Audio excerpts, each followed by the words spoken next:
മൂകം കരോതി വാചാലം പങ്കും ലംഘയത്തെ ഗിരിം യത്കൃപാത്തമഹം വന്ദേ പരമാനന്ദമാധവം. ഇന്ന് നാരായണീയം 13ാമത്തെ ദശകം 5ഉം 6ഉം ശ്ലോകങ്ങളുടെ അർത്ഥം പറയാം. അർത്ഥം പറയുന്നത് കിഴക്കേപ്പാട്ട് വാര്യത്ത് ഭാരതി. ഗതോന്മർദ്ദേ തസ്മിൻ സ്തവ ഖലു ഗദായം ദിതിഭുവോ ഗദാഘാതാൽ ഭൂമൗ ഛടിതി പതിതായാമഹഃ ഓ മൃദുസ്മേരസ്യസ്ത്വം ധനുജകുലനിർമൂലനചണം മഹാചക്രം സ്മൃത്വാ കരഭുവി ദധാനോ രുരുചിഷേ. കഴിഞ്ഞ ശ്ലോകത്തിൽ രണ്ടുപേരും തമ്മിലുള്ളതായിട്ടുള്ള യുദ്ധം തുടങ്ങി. ആ യുദ്ധത്തിൻ്റെ വർണ്ണന ആരംഭിച്ചു കഴിഞ്ഞിരുന്നു. മഹാവിഷ്ണുവും വരാഹമൂർത്തിയായിട്ടുള്ള ഭഗവാനും ഹിരണ്യാക്ഷൻ എന്നുള്ളതായ അസുരനും തമ്മിലുള്ളതായ യുദ്ധം തുടങ്ങിയതിനെ പറ്റിയിട്ടാണ്. യുദ്ധത്തിൻ്റെ ആരംഭം, തുടക്കമാണ് കഴിഞ്ഞ ശ്ലോകത്തിൽ പറഞ്ഞത്. അങ്ങനെ രണ്ടുപേരും ഹിരണ്യാക്ഷൻ ഗദ പൊക്കി വന്നപ്പോൾ ഭഗവാനും തൃക്കൈയിൽ തൻ്റെ ഗദ എടുത്തുകൊണ്ട് അങ്ങനെ ശോഭിച്ചു എന്ന് പറഞ്ഞു. എന്നിട്ട് ബ്രഹ്മാവ് സന്ധ്യയ്ക്ക് മുമ്പ് തന്നെ കളിമാതിരിയാണ് ഭഗവാൻ ഉണ്ടായിരുന്നത് ഈ യുദ്ധം എന്ന് കണ്ടപ്പോൾ ബ്രഹ്മാവ് സന്ധ്യയ്ക്ക് മുമ്പ് തന്നെ ഈ അസുരനെ കൊല്ലണം, സന്ധ്യാസമയമായാൽ അസുരന്മാരുടെ ശക്തി വർദ്ധിക്കും, അപ്പം അതുകൊണ്ട് അതിനു മുമ്പ് തന്നെ ആ അസുരനെ വധിക്കണം എന്ന് ഒരു അപേക്ഷ ഭഗവാന്റെ അടുത്ത് ബ്രഹ്മാവ് സമർപ്പിച്ചു. ഇനി അത് കഴിഞ്ഞിട്ട് പറയാണ്, ഗതോന്മർദ്ദേ തസ്മിൻ. ആദ്യം രണ്ടുപേരും ഗദ കൊണ്ടാണ് യുദ്ധം തുടങ്ങിയത്. ആ ഗദായുദ്ധത്തിൽ ഗതോന്മർദ്ദേ, ഗദ കൊണ്ടുള്ളതായ ആ ഉന്മർദ്ദം യുദ്ധം, ആ ഗതോന്മർദ്ദയായി ഗദായുദ്ധത്തിൽ തസ്മിൻ ഗതോന്മർദ്ദേ, ആ ഗദായുദ്ധത്തിൽ തവ ഖലു ഗദായാം ദിതിഭുവോ ഗദാഘാതാൽ ഭൂമൗ ഛടിതി. അത് നേരത്തെ തന്നെ പറഞ്ഞു, ഒരു തമാശയായിട്ടാണ്, കളി മാതിരിയാണ് ഭഗവാന് എല്ലതും ഉണ്ടായിരുന്നത്. അത് ക്രീഡ, യുദ്ധം എന്നുള്ളത് ഒരു ക്രീഡയായിട്ടാണ് അദ്ദേഹത്തിനും ഭഗവാനും തോന്നിയത് എന്ന് പറയേണ്ടായി. അങ്ങനെ ആ ഭഗവാന്റെ ഗദ തവ ഖലു ഗദായാം, തവ ഗദായാം, അങ്ങയുടെ ഗദ ദിതിഭുവഹ ഗദാഘാതാൽ, ദിതിഭുവഹ ദിതിഭൂഹു, ദിതിയിൽ നിന്ന് ഉണ്ടായവൻ ദിതിഭൂഹു, അവൻ്റെ ഷഷ്ഠി ദിതിഭുവഹ, ദിതിയുടെ പുത്രൻ്റെ ഹിരണ്യാക്ഷൻ്റെ ഗദാഘാതാൽ, ഗദയുടെ ആഘാതം കൊണ്ട്, ഗദയുടെ അടി കൊണ്ട്, ആഘാതം അടി, ഗദാഘാത ഹിരണ്യാക്ഷൻ്റെ ഗദാഘാതം കൊണ്ട് തവ ഗദായാം, അങ്ങയുടെ ഗദ ഭൂമൗ പതിതായാം, ഭൂമിയിൽ വീണപ്പോൾ, അതായത് ഭഗവാൻ ഒന്ന് അനുവദിച്ചു കൊടുക്കുക ചെയ്തത്. അങ്ങനെ ആ യുദ്ധത്തിന് രസം വേണമെന്നുണ്ടെങ്കിൽ കുറേശ്ശെയൊക്കെ അങ്ങോട്ടും ഇങ്ങോട്ടും തോൽവി പരാജയമൊക്കെ ഉണ്ടെന്ന് തോന്നിക്കണം, എന്നാലേ യുദ്ധത്തിന് ഒരു രസം ഉണ്ടാവുള്ളൂ. അപ്പോൾ അതിനു വേണ്ടിയിട്ട് ഭഗവാന്റെ കയ്യിലുള്ളതായ ഗദ താഴത്തേക്ക് വീണു. എങ്ങനെ? ഹിരണ്യാക്ഷൻ്റെ ഗദാഘാതം കൊണ്ട്, ഹിരണ്യാക്ഷൻ്റെ ഗദ കൊണ്ടുള്ള അടി കൊണ്ട് ഭഗവാന്റെ ഗദ ഭൂമിയിൽ വീണു. പതിതായാം, വീണപ്പോൾ, ഭൂമൗ പതിതായാം, ഭൂമിയിൽ വീണപ്പോൾ. ആരുടെ ഗദ? തവ ഖലു ഗദായാം, അങ്ങയുടെ ഗദ. അത് അങ്ങനെ കേൾക്കുന്നുണ്ട് എന്നുള്ളതേ ഉള്ളൂ, അത് വിശ്വസിക്കാനൊന്നും പറ്റില്ല. അത് താഴെ വീണു എന്നുള്ളത് ഭഗവാന്റെ ഒരു വിചാരം കൊണ്ട്, സ്വയം മനസ്സിലുള്ളതായിട്ടുള്ള ആ ക്രീഡാമോഹം കൊണ്ട്, ക്രീഡയ്ക്കിലുള്ളതായ മോഹം കൊണ്ട് അത് താഴത്ത് വീണതാണ് എന്ന് വിചാരിക്കാം. അത് അങ്ങനെ വീണുത്രേ എന്നാണ് പറയണത്. തവ ഖലു എന്നവിടെ അങ്ങനെ കേൾക്കുന്നുണ്ട്, പ്രസിദ്ധമാണത്. തവ ഖലു ഗദായാം, അങ്ങയുടെ ഗദ ദിതിഭുവഹ ഗദാഘാതാൽ, ഹിരണ്യാക്ഷൻ്റെ ഹിരണ്യാക്ഷൻ, ദിതിഭുവഹ ഹിരണ്യാക്ഷൻ്റെ, ദിതിയുടെ പുത്രനായ ഹിരണ്യാക്ഷൻ്റെ ഗദാഘാതാൽ, ഗദയുടെ ആഘാതം കൊണ്ട് ഭൂമൗ പതിതായാം, ഭൂമൗ ഛടിതി പതിതായാം, ഭൂമിയിൽ പെട്ടെന്ന് വീണപ്പോൾ. അഹഹ, അവിടെ ആശ്ചര്യം, കഷ്ടം ഒക്കെ ഉള്ള അർത്ഥത്തിലാവാം ആ അഹഹ എന്നുള്ളത്. ആ ആദ്യത്തെ വീണതിലുള്ളതായ ആശ്ചര്യം, ഭഗവാന്റെ കയ്യിലുള്ളതായിട്ടുള്ള വീണ ഗദ, ഇയാളുടെ ഗത കൊണ്ട് ആഘാതം കൊണ്ട് ഭൂമിയിൽ വീണു എന്ന് പറഞ്ഞുല്ലോ. അത് വളരെ ആശ്ചര്യമായിട്ട് തന്നെയാണ് ഭട്ടതിരിപ്പാടിനും തോന്നുന്നത്. അഹഹ ഭോഹോ ഭോ എന്ന് സംബോധനയാണ്.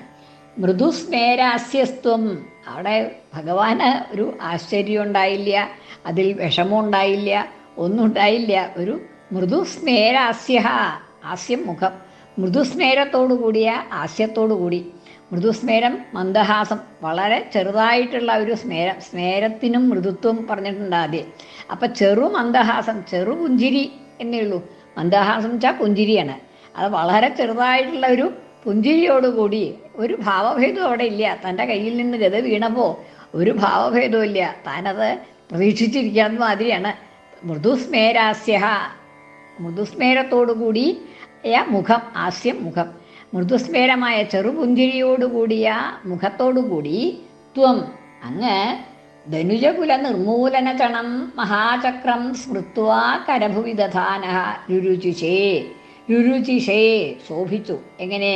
കരഭുവി ദധാന, കയ്യിൽ ദധാന വഹിച്ചുകൊണ്ട്, കയ്യിലെടുത്തുകൊണ്ട്, കരഭുവി കരമാകുന്ന ഭൂമിയിൽ, അതായത് കരതലത്തിൽ കയ്യിൽ ഗദ കയ്യിൽ ധരിച്ചുകൊണ്ട്. എന്തിനെ ധരിച്ചുകൊണ്ട്? മഹാചക്രം, തൻ്റെ മഹാചക്രത്തെ, സുദർശന ചക്രത്തെ കയ്യിൽ പിടിച്ചുകൊണ്ട്. സ്മൃത്വ, എങ്ങനെയാണ് ഈ സുദർശന ചക്രം കയ്യിലുണ്ടായിരുന്നില്ലല്ലോ അത്ര നേരം, ഗത മാത്രമല്ലേ ഉണ്ടായിരുന്നുള്ളൂ. ആ ഗത കയ്യിൽ നിന്ന് വീണപ്പോഴേക്കും പെട്ടെന്ന് ചക്രം കയ്യിലായി, അദ്ദേഹത്തിൻ്റെ സുദർശന ചക്രം കയ്യിൽ വന്നു എന്നാണ്. എങ്ങനെ? സ്മൃത്വ, സ്മരിച്ചിട്ട്, ആ സുദർശന ചക്രത്തെ അങ്ങോട്ട് സ്മരിച്ചു അദ്ദേഹം. അപ്പോഴേക്കും അത് കയ്യിലെത്തി, സുദർശന ചക്രം കയ്യിലെത്തി. മഹാ അത്ഭുതം. അതിലേക്കും ആവാം അഹഹ എന്നുള്ളത് അത്ഭുതമായിട്ട്. മഹാചക്രം സ്മൃത്വ, ആ മഹാചക്രത്തെ, തൻ്റെ വളരെ വലിയതായ ആ ശ്രേഷ്ഠമായിട്ടുള്ള സുദർശന ചക്രത്തെ കരഭുവി ദധാന, കരഭുവി കയ്യിൽ ധരിച്ചുകൊണ്ട് രുരുചിഷേ ശോഭിച്ചു. ആ ഗത കയ്യിൽ നിന്ന് വീണപ്പോൾ അദ്ദേഹത്തിൻ്റെ കയ്യിൽ ആ സുദർശന ചക്രം പ്രത്യക്ഷപ്പെട്ടു എന്ന് പറയാണ്. എങ്ങനെയാണ് പ്രത്യക്ഷപ്പെട്ടത് എന്ന് വെച്ചാൽ സ്മൃത്വ, സ്മരിച്ചിട്ട്, ഭഗവാനൊന്ന് സ്മരിച്ചേ ഉള്ളൂ, അപ്പോഴേക്കും സുദർശനം കയ്യിലെത്തി എന്നാണ്. മൃദുസ്മേരാസ്യസ്ത്വം, എങ്ങനെയുള്ളതാണ് ആ ചക്രം എന്നാണ് ഇനി അടുത്തത്. ധനുജകുല നിർമൂലന ചണം, ധനുജകുലത്തെ നിർമൂലനം ചെയ്യുന്നതിൽ ചണമായ, ധനുജകുലം ധനുജന്മാരുടെ രാക്ഷസ കുലത്തെ, രാക്ഷസകുലത്തെ നിർമൂലനം ചെയ്യുന്നതിൽ, ഇല്ലാതാക്കുന്ന, നിശേഷം നശിപ്പിക്കുന്നതിൽ ചണമായ, പ്രസിദ്ധമായ, ധനുജകുല നിർമൂലന ചണം, ധനുജകുലത്തെ മുഴുവൻ നിർമൂലനം ചെയ്യുന്നതിൽ, ഇല്ലാതാക്കുന്നതിൽ പ്രസിദ്ധമായ തൻ്റെ സുദർശന ചക്രത്തെ കയ്യിൽ ധരിച്ചുകൊണ്ട്, സ്മരിച്ച് അതിനെ കയ്യിൽ ധരിച്ചുകൊണ്ട് അദ്ദേഹം ശോഭിച്ചു. ഭഗവാന്റെ കയ്യിലങ്ങ് സുദർശന ചക്രം വന്ന് ഭഗവാൻ അത്യധികം ശോഭിച്ചു എന്നാണ്. ഗതോന്മർദ്ദേ തസ്മിൻ, ആ ഗദായുദ്ധത്തിൽ, തവ ഖലു ഗദായാം, അങ്ങയുടെ ഗദ, ദിതിഭുവഹ ഗദാഘാത, ദിതിഭുവിൻ്റെ ഹിരണ്യാക്ഷൻ്റെ ഗദാഘാത, ഗദാപ്രഹരണം കൊണ്ട് ഭൂമൗ ചടിതി പതിതായാം, ചടിതി പെട്ടെന്ന്, ഭൂമൗ പതിതായാം, ഭൂമിയിൽ വീണപ്പോൾ, അഹഹ ഭോഹോ, ആശ്ചര്യം തന്നെ അല്ലയോ ഭഗവാനെ. മൃദുസ്മേരാസ്യ, ആ ത്വം, മൃദുവായിട്ടുള്ള ചെറിയതായ പുഞ്ചിരിയോടുകൂടിയ മുഖത്തോടുകൂടി അങ്ങ് ധനുജകുല നിർമൂലന ചണം, ധനുജകുലത്തെ നിർമൂലനം ചെയ്യുന്നതിൽ പ്രസിദ്ധമായ മഹാചക്രം, തൻ്റെ മഹാചക്രത്തെ, സുദർശന ചക്രത്തെ സ്മൃത്വ, സ്മരിച്ചിട്ട് കരഭുവി ദധാന, കയ്യിൽ ധരിക്കുന്നവനായി രുരുചിഷേ ശോഭിച്ചു. അടുത്ത ശ്ലോകം. തതശൂലം കാലപ്രതിമരുഷി ദൈത്യേ വിസൃജതി ത്വയി ഛിന്ദത്യേന കരകലിതചക്രപ്രഹരണാൽ സമാരുഷ്ടോ മുഷ്ട്യാ സഖലു വിദുദം സ്ത്വം സമവനോൽഗളന്മായേ മായാസ്ത്വയി കില ജഗന്മോഹനകരീഃ. തതഃ, അനന്തരം, ശൂലം കാലപ്രതിമരുഷി ദൈത്യേ വിസൃജതി, ആ ഗദ കൊണ്ട് വീണു എന്ന് കഴിഞ്ഞപ്പോഴേക്കും ചക്രം കയ്യിലെടുത്തു ഭഗവാൻ. അപ്പം അങ്ങനെ ചക്രം കയ്യിലെടുത്തപ്പോൾ ഈ ഹിരണ്യാക്ഷൻ എന്തു ചെയ്തു? ശൂലം കാലപ്രതിമരുഷി ദൈത്യേ വിസൃജതി, കാലപ്രതിമരുഷി ദൈത്യേ, കാലപ്രതിമമായ രുട്ടോടുകൂടിയ, രുട്ട് കോപം, പ്രതിമമായ, പ്രതിമമെന്ന് വെച്ചാൽ അവിടെ തുല്യം എന്നുള്ളതാണ്. കാലന് തുല്യമായ, യമന് തുല്യമായ കോപത്തോടുകൂടിയ ദൈത്യൻ, അന്തകതുല്യമായ കോപത്തോടുകൂടിയ ദൈത്യൻ അസുരൻ കാലപ്രതിമ ഋഷി ദൈത്യേ, കാലപ്രതിമമായ കാലന് തുല്യമായ രുട്ടോടുകൂടിയ ദ്വേഷത്തോടുകൂടിയ കോപത്തോടുകൂടിയ ദൈത്യൻ ശൂലം വിസൃജതി, ശൂലത്തെ വിസർജനം ചെയ്തപ്പോൾ, ശൂലത്തെ എറിഞ്ഞപ്പോൾ, തൻ്റെ ശൂലം അപ്പം ഗത വിട്ടിട്ട് ശൂലമായി പിന്നത്തെ ആയുധം. അപ്പം അങ്ങനെ ഗത കൊണ്ട് ഭഗവാന്റെ ഗത താഴെ വീണു, ഭഗവാൻ ചക്ര കയ്യിലെടുത്തു. അപ്പോൾ ഹിരണ്യാക്ഷൻ ശൂലം കയ്യിലെടുത്തു, ശൂലം ഭഗവാന്റെ നേരെ എറിഞ്ഞു. വിസൃജതി, ഭഗവാന്റെ നേരേക്ക് അയച്ചു. അപ്പോൾ കാലപ്രതിമ ഋഷി ദൈത്യേ, കാലപ്രതിമമായ തൊട്ടുകൂടിയ ദൈത്യൻ ശൂലം വിസൃജതി, ശൂലത്തെ പറഞ്ഞയച്ചപ്പോൾ, ശൂലം എറിഞ്ഞപ്പോൾ, ത്വയി ചിന്തത്യേന കരകലിത ചക്രപ്രഹരണാത്, ത്വയി ഏനത് ചിന്തതി സതി. ഇതൊക്കെ അവിടെയൊക്കെ സതി സപ്തമിയുടെ പ്രയോഗങ്ങളാണ്, അനവധി ഉണ്ട് അവിടെ. ആ ക്രിയയെ സൂചിപ്പിക്കാനാണ് അത്, ആ സമയത്ത് എന്നുള്ള അർത്ഥമാണ് ഇങ്ങനെ സതി സപ്തമി പ്രയോഗിക്കുമ്പോൾ. ത്വയി ഏനത് ചിന്തതി, ത്വയി അങ്ങ്, ഏനത് ഇതിനെ, ചിന്തതി, ചിന്തതി എന്ന് സതി എന്ന് അവിടെ ചേരും, അതാണ് ചിന്തതി, അതിനെ ഛേദിച്ചപ്പോൾ. ത്വയി ഏനത് ചിന്തതി, ഏനത് എന്നുള്ളത് ഈ എന്നുള്ള അർത്ഥത്തിൽ തന്നെയുള്ളതായിട്ടുള്ള ഇതം എന്നുള്ളതിൻ്റെ ഒരു ഏന എന്നുള്ളതായിട്ടുള്ള ഒരു ആദേശം എന്ന് പറയും. ആ അർത്ഥം തന്നെയാണ് ഏനത് എന്നുള്ളതിന് ഇത് എന്നുള്ള അർത്ഥമാണ്. ഏനത് ചിന്തതി, ഇതിനെ ഛേദിച്ചപ്പോൾ. ത്വയി അങ്ങ് അതിനെ ഛേദിച്ചപ്പോൾ. എങ്ങനെ? ശൂലത്തിനെ അസുരൻ അയച്ചതായ, ഹിരണ്യാക്ഷൻ അയച്ചതായ ശൂലത്തെ അങ്ങ് ഛേദിച്ചു. ത്വയി ഏനത് ചിന്തതി, എങ്ങനെ? കരകലിത ചക്രപ്രഹരണാത്, കരകലിതമായ കയ്യിൽ വയ്ക്കപ്പെട്ടതായ ചക്രപ്രഹരണാൽ, ചക്രം കൊണ്ടുള്ളതായ പ്രഹരണം, അടി. ചക്രം കൊണ്ടുള്ളതായ പ്രഹരം കൊണ്ട് ഈ തൻ്റെ കയ്യിലുള്ള കരകലിതമായ കയ്യിൽ ധരിച്ച ചക്രത്തിൻ്റെ, സുദർശന ചക്രത്തിൻ്റെ പ്രഹരണം കൊണ്ട് ഈ ശൂലത്തെ അങ്ങ് ഛേദിച്ചു, മുറിച്ചു. തതസ്ത്വയി ചിന്തത്യേന കരകലിത ചക്രപ്രഹരണാൽ, കയ്യിലുള്ള ചക്രത്തിൻ്റെ പ്രഹരണം കൊണ്ട് ആ ശൂലത്തെ അങ്ങ് ഛേദിച്ചപ്പോൾ, സമാരുഷ്ട അത്യധികം ക്രുദ്ധനായി, സമാരുഷ്ട നല്ലപോലെ ക്രോധം വന്നതായ ആ അസുരൻ, സമാരുഷ്ട മുഷ്ടിപ്രഹാരം കൊണ്ട്, മുഷ്ടി കൊണ്ട്, കയ്യിൻ്റെ മുഷ്ടി കൊണ്ട്, സഖലു വിദുദം ത്വാം വിദുദൻ, ത്വാം അങ്ങയെ, വിദുദൻ വേദനിപ്പിച്ചുകൊണ്ട്, മുഷ്ടി കൊണ്ട് അങ്ങയെ വേദനിപ്പിച്ചു. ആര്? അസുരൻ. ത്വാം സമാരുഷ്ട, ക്രോധത്തോടുകൂടി, മുഷ്ടിയാ ത്വാം വിദുദൻ, മുഷ്ടി കൊണ്ട് അങ്ങയെ വേദനിപ്പിച്ചു, അതായത് അങ്ങയെ താടിച്ചു. സമതനോത് വെളന്മായി, എന്നിട്ട് മുഷ്ടി കൊണ്ട് ഇടിച്ചു എന്ന് മാത്രമല്ല, പിന്നീട് സമതനോത് ചെയ്തു. എന്തു ചെയ്തു? ജഗന്മോഹനഗരീഹി മായാഹ ത്വയി സമതനോത്, ജഗന്മോഹനഗരീഹി ജഗത്തിനെ മുഴുവൻ മോഹിപ്പിക്കുന്നതായ, ബാക്കി ലോകത്തെ മുഴുവൻ മോഹിപ്പിക്കുന്നതായ മായകളെ ത്വയി സമതനോത് അങ്ങയിൽ പ്രയോഗിച്ചു. ഭഗവാന്റെ അടുത്ത് മായകൾ പ്രയോഗിച്ചു എന്ന് പറയുകയാണ്. ഓരോരോ മായകൾ കാണാണ്ടാവുക, ഒരു ദിക്കിൽ കാണുക, അത് കഴിഞ്ഞാൽ അവിടെ എത്തുമ്പോഴേക്കും ഭഗവാൻ അവിടേക്ക് എന്തെങ്കിലും ചെയ്യുന്നുണ്ടെങ്കിൽ അപ്പുറത്തേക്ക് വേറൊരു ദിക്കിലേക്ക് കാണാൻ പറയുക. അങ്ങനെയാണ് ഈ അസുരന്മാരുടെ മായകൾ.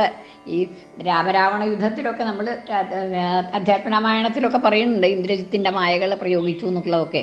അപ്പം അങ്ങനെയാണ് ഓരോരോ മായകൾ പ്രയോഗിക്കുക. ചിലപ്പോൾ അഗ്നി വർഷിക്കണതായിട്ടുള്ള തോന്നും, അങ്ങനെയൊക്കെ തോന്നിപ്പിക്കുക. അങ്ങനെ അസുരന്മാർക്ക് ധാരാളം മായാവിദ്യകളുണ്ട്. അങ്ങനെയുള്ളതായ മായകളെ ഈ ഹിരണ്യാക്ഷൻ പ്രയോഗിച്ചു, അങ്ങയെ തോൽപ്പിക്കാൻ വേണ്ടിയിട്ട് പല തരത്തിലുള്ളതായ മായകളും അസുരൻ പ്രയോഗിച്ചു. ത്വയി സമതനോത്, അങ്ങയെ ഉദ്ദേശിച്ച് പല മായകളെയും പ്രയോഗിച്ചു. ആ മായകൾ എങ്ങനെയുള്ളതാണ്? ഭഗവാന്റെ അടുത്താണ് മായകൾ പ്രയോഗിക്കുന്നത്. ഭഗവാനെ സംബന്ധിച്ചിടത്തോളം അതൊക്കെ എങ്ങനെയുള്ളതാണ്?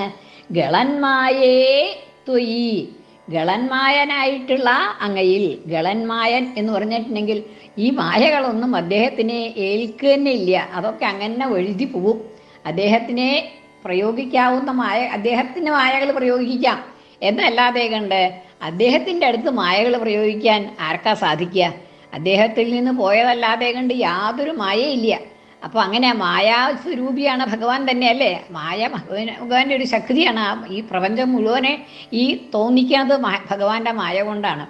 അങ്ങനെയുള്ള അദ്ദേഹത്തിന് ആണെങ്കിൽ ഈ മായകളൊന്നും അദ്ദേഹത്തിനെ ബാധിക്കില്ല. അങ്ങനെയുള്ളതായ മായകളെല്ലാം എഴുതി പോകുന്നതായ, മായകൾക്കൊരു പ്രസക്തിയും ഇല്ലാത്തതായ ഭഗവാനിൽ ഈ ലോകത്തെ മുഴുവൻ ജഗൻ മോഹനകരീഹി മോഹിപ്പിക്കുന്നതായ മായകളെ പ്രയോഗിച്ചു എന്നാണ്. അങ്ങനെയുള്ള മായകൾ പ്രയോഗിച്ചാൽ ഭഗവാനിൽ അത് ഏൽക്കണത് എങ്ങനെയാണ്? ഒന്നും ഭഗവാനിൽ ഏൽക്കില്ല എന്ന് പറയാണ്. അങ്ങനെ ആ സുദർശന ചക്രം കൊണ്ട് ഹിരണ്യാക്ഷൻ്റെ ശൂലം അത് ഛിന്ന ഭിന്നമായി.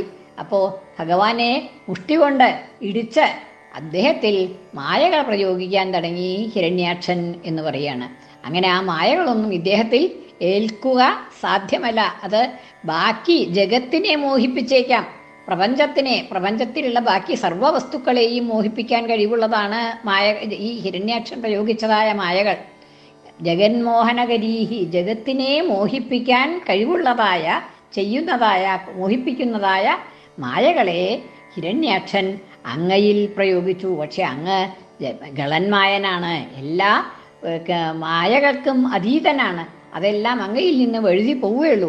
അങ്ങനെയുള്ളതായ അങ്ങയിൽ ഈ ജഗത്തിനെ, ബാക്കി ലോകത്തിനെ മുഴുവൻ മോഹിപ്പിക്കാൻ കഴിവുള്ളതാണെങ്കിലും ആ മായകളാണ് അങ്ങയിൽ പ്രയോഗിച്ചത്. അതൊന്നും അവിടെ ഫലവത്താവില്ല എന്ന് പറയുകയാണ്. അങ്ങനെയുള്ളതായ അങ്ങയിൽ മായകൾ പ്രയോഗിക്കാൻ തുടങ്ങി ഈ ഹിരണ്യാക്ഷൻ എന്ന് ആ ശ്ലോകത്തിൻ്റെ അർത്ഥം. തതശൂലം അനന്തരം കാലപ്രതിമരുഷി ദൈത്യേ, കാലൻ്റെ പോലെ റുട്ടോടുകൂടിയ, കോപത്തോടുകൂടിയ ആ ദൈത്യൻ ത്വയി ശൂലം വിസൃജതി, അങ്ങയിൽ ശൂലം വിട്ടപ്പോൾ, അങ്ങയ്ക്ക് നേരെ ശൂലം പ്രയോഗിച്ചപ്പോൾ അങ്ങ് ചിന്തതി ഏന, ഇത് ഛേദിച്ചു. എങ്ങനെ? കരകലിത ചക്രപ്രഹരണാൽ, അങ്ങയുടെ കയ്യിലുള്ളതായ ചക്രത്തിൻ്റെ പ്രഹരണം കൊണ്ട്, ചക്രം കൊണ്ട് പ്രഹരിച്ചിട്ട് ആ ശൂലത്തെ ഛേദിച്ചു, മുറിച്ചു. അപ്പോൾ ഹിരണ്യാക്ഷൻ സമാരുഷ്ട, കോപത്തോട് വർദ്ധിച്ചതായ കോപത്തോടുകൂടി മുഷ്ടി കൊണ്ട് ത്വാം വിദുതൻ, അങ്ങയെ താടിച്ചുകൊണ്ട്, വേദനിപ്പിച്ചുകൊണ്ട്, ത്വയി ഗളന്മായേ ത്വയി, മായകളെല്ലാം വഴുതി പോകുന്നതായ, നശിച്ചു പോകുന്നതായ അങ്ങയിൽ ജഗന്മോഹനകരീഹി മായാഹ സമതനോത്, ജഗത്തിനെ മുഴുവൻ മോഹിപ്പിക്കാവുന്നതായ മായകളെ അങ്ങയിൽ പ്രയോഗിച്ചു. പക്ഷെ അങ്ങ് ഈ ജഗത്തിൽ നിന്നെല്ലാം ഉപരിസ്ഥനായതുകൊണ്ട്, അതിൽ നിന്നെല്ലാം എബൗ ആയതുകൊണ്ട് ആ മായകളൊന്നും അങ്ങയിൽ ഫലവത്താവില്ല എന്ന് പറഞ്ഞുകൊണ്ട് അവിടെ അവസാനിക്കുകയാണ് ആ ശ്ലോകം. ഒന്നും കൂടി 2 ശ്ലോകങ്ങളും ചെല്ലാം. ഗദ്വന്മർദ്ദേ തസ്മിൻ സ്തവ ഖലു ഗദായാം ദിതിഭുവോ ഗദാഘാതാൽ ഭൂമൗ ഛടിതി പതിതായാമഹ ഭോ മൃദുസ്മേരാസ്യസ്ത്വം ധനുജകുല നിർമൂലനചണം മഹാചക്രം സ്മൃത്വാ കരഭുവിദധാനോ രുരുചിഷേ. കൃഷ്ണാർപ്പണം. മലയാള പരിഭാഷ. പതിച്ചപ്പോൾ ദൈത്യഗതയടിയതാൽ നിന്നുടെ ഗത, ഭവാനോർത്തു ചക്രം അസുരകുല നിശേഷഹതകം. ഉടൻ ചക്രം ചുറ്റി ചെറുചിരിയുടെ തൻ വിരലിലായി ഭവാൻ ശോഭിച്ചേറ്റം സമരഭുവി ദേവാ ഹരി വിഭോ.